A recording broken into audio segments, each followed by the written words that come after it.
பத்திரப்பதிவு ஆபீஸ்க்கு வேடிக்கை பார்க்க போற நம்மளே ரெடி ஆயிட்டோம். முக்கியமா வர வேண்டிய சத்யாவையும் உங்க அக்காவையும் இன்னும் காணுமேங்க. பாருங்க, மணி 9 ஆயிடுச்சு.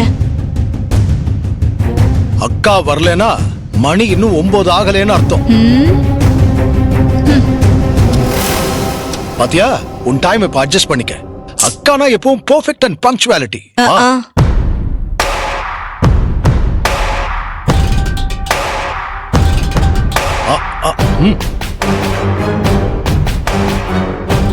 குட் மார்னிங் அண்ணி. Good morning. Good morning. என்னாச்சுங்க, உங்க முகமே சரியில்லை. செல்வா, நீ எடுத்த முடிவு சரிதானா? சேது, நான் என்னைக்காவது தப்பான முடிவை எடுத்திருக்கேனா?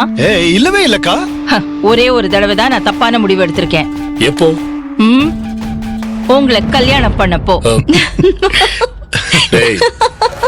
மாமா, இத நீங்க கேட்டிருக்கவே வேண்டாம். செல்வா, நலன் சம்பந்தியோட ஃபேக்டரியையும் சொத்தையும் சத்யா பேர்ல எழுதி தர சொல்ற. எனக்கு என்னமோ இது சரியான முடிவான்னு தெரியல. ஆனா எனக்கு இது சரியா படுது.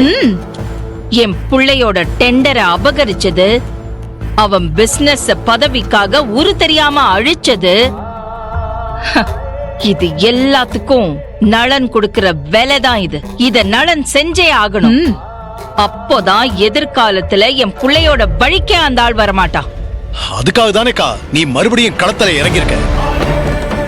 மாமா தேவையில்லாம குட்டைய குழப்பறாரு. உனக்கு தெரியாது சேது, இது நாளைக்கு 2 குடும்பத்துக்குள்ள பகைய வளர்க்கும்பா. பகைய நான் வரவழைக்கலைங்க. ஆனா என் வாசல் தேடி வந்த பகைய இந்த செல்வநாயகி பாக்கி வைக்கிறவளும் கிடையாது. செல்வா, முதல்ல நீ அர்ஜுன் கிட்ட இதுக்கு சம்மதம் வாங்கினியா? என் பிள்ளைங்க வாழ்க்கையில அவங்கள கேட்காம நான் என்னைக்கு இங்க முடிவெடுத்திருக்கேன்? அவங்களோட கல்யாண விஷயத்திலயும் சரி, பிசினஸ அவங்களுக்கு பிரிச்சு கொடுத்ததுலயும் சரி, அவங்கள கேட்காம இதுவரைக்கும் நான் என்ன செஞ்சிருக்கேன்? அக்கா அப்படி எதுவுமே செஞ்சது கிடையாது. என்னாச்சு மாமா உங்களுக்கு?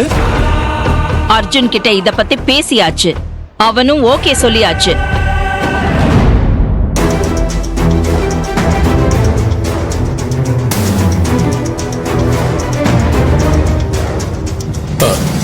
சத்யா, இந்த பத்திரப்பதிவு விஷயத்த அர்ஜுன் கிட்ட சொல்லியாச்சாமா?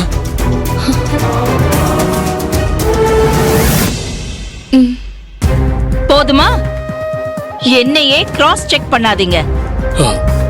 என் பிள்ளைங்களை மீறி நானும் எதுவும் செய்ய மாட்டேன், என்ன மீறி என் 2 பிள்ளைங்களும் எதுவும் செய்ய மாட்டாங்க. ஆமா அண்ணே, உங்க வளர்ப்பு அந்த மாதிரி.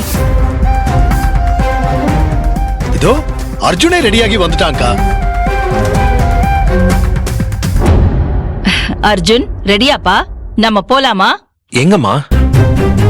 டேய், நேத்து ராத்திரி தானே உன்கிட்ட சொன்னேன். நீயும் அம்மா சொன்னதை செய்யன்னு சத்யா கிட்ட சொன்னியே, மறந்துட்டியா? ஓ அதுவா? நான் தான் ஓகே சொல்லிட்டேனம்மா. சரி, அப்ப நீயும் வாப்பா. நான் எதுக்குமா? எனக்கு ஒரு அர்ஜென்ட் கிளைண்ட் மீட்டிங் இருக்கு, நான் போயே ஆகணும். கேன்சல் பண்ண முடியாதுமா. சத்யா, அம்மா கேட்டதை செஞ்சு கொடு, புரியுதா? அம்மா, நான் கிளம்புறேம்மா.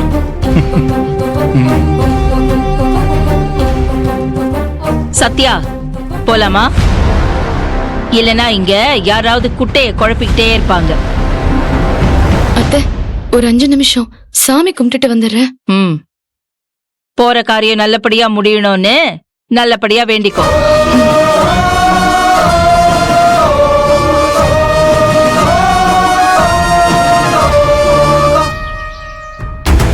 என்னப்பா, ரெஜிஸ்டர் ஆபீஸ் போக நேரமாச்சு, கிளம்பலாமா? இருமா, உங்க அம்மா வேற காலையில இருந்து பிரச்சனை பண்ணிட்டு இருக்கா. அவளை இப்படியே எப்படி விட்டுட்டு போறது? மாமா, குட் மார்னிங் மாமா. ஹாய் ஆர்த்தி. என்ன வரவேற்பே சரியில்லை. நீங்க 2 பேரும் எங்க வெளில கிளம்புறீங்களா? என்னாச்சு மாமா, ஏன் இவ்வளவு டென்ஷனா இருக்கீங்க? அக்கா வேற காலைல சீக்கிரம் கிளம்பி வர சொன்னாங்க.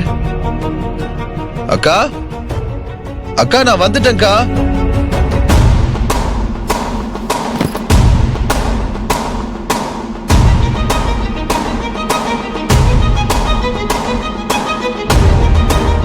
புதுப்பேட்டையாக்கா? நல்லா இருக்கே. எங்க வாங்கின? என்னக்கா பெட்டி இவ்வளவு வெயிட்டா இருக்கு? நான் வீட்டை விட்டு போறேன். அக்கா என்ன சொல்ற? மாமா இவங்களுக்கு என்னாச்சு? இந்த வீட்ல என் பேச்சுக்கு மதிப்பு இல்லைன்னு ஆன பிறகு நான் எதுக்குடா இன்னும் இங்க இருக்கணும்? எங்க போற? எங்கேயோ போறேன்டி.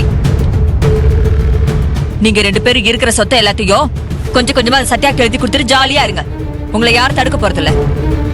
என்ன மாமா இதெல்லாம்? உங்க அக்காவுக்கு புத்தி கெட்டு போச்சு. அக்கா சொல்றது என்ன தப்பு இருக்கு மாமா? அப்படி கேளு, நல்லா கேளு. மாமா அக்கா சொல்றது கேளுங்க மாமா. சத்யாக்கு என்ன கொடுத்தாலும் அது தடுக்கிற உரிமை எனக்கு இல்ல. ஆனா அக்காக்கு இந்த விஷயத்துல விருப்பம் இல்லைன்னு தெரியுது. அதனால தயவு செஞ்சு அக்கா சொல்ற மாதிரி கொஞ்சம் கேளுங்க மாமா. சத்யாக்கு சொத்தை கொடுக்காதீங்க மாமா. டேய், இதெல்லாம் தப்பு மாமா. நீ உங்க அக்கா மாதிரி முட்டாள்தனமா பேசாத. ஒரு தர்ம யுத்தம் நடந்துகிட்டு இருக்கு. அநீதியை எதிர்த்து நியாயத்துக்காக ஒரு பொண்ணு போராடிட்டு இருக்கா. அவளுக்கு உதவி பண்றதா வாக்கு கொடுத்தாச்சு. கஷ்டப்பட்டு முன்னேறி இருக்கும். இப்ப இதை செய்யலைன்னா சத்யாவோட வாழ்க்கை நாசமா போயிடும். இத்தனை தூரம் வந்ததெல்லாம் வீணாயிடும். இவளும் தான் இந்த போராட்டத்துல இருந்தா. இப்போ இவ முரண்டு பிடிக்கிறா. இவளால எல்லாமே பாழாகுது. அதையே இவளுக்கு புரியல. தனக்கு மிஞ்சுதான் தானமும் தர்மமும். அவளுக்கு ஈவே இருக்கும் பாத்தீங்கன்னா ஏன் பொண்ணு வாழ்க்கை வலிச்சுட்டு போயிடும். அது ஏன் உங்களுக்கு புரிய மாட்டேங்குது? உனக்கு நாங்க ஏன் இத பண்றோம்னு புரியாது. சொத்து சத்யாக்கா கிட்டதான் இருக்கும். நம்ம கைய விட்டு போகாதுமா. இதெல்லாம் ஒரு டிராமா தான். இந்த கேவலமான டிராமாவை வேணான்னு சொல்றேன். இந்த சொத்தும் வேணாம், ரிஜிஸ்டர் ஆபீஸ்க்கு வராதீங்கன்னு அந்த சத்யாவே எனக்கு சொல்லிட்டு போனால, அவளே வேணான்னு சொன்னதுக்கு அப்புறமும் ஏன் 2 பேர் கிளம்பி நிக்கிறீங்க? ஒண்ணு நான் சொன்னது நடக்கணும், இல்லனா நான் இந்த வீட்ல இருக்க மாட்டேன். நான் முக்கியமா இல்ல அந்த சத்யா முக்கியமா? இப்பவே நீங்க 2 பேரும் உங்க முடிவை சொல்லுங்க.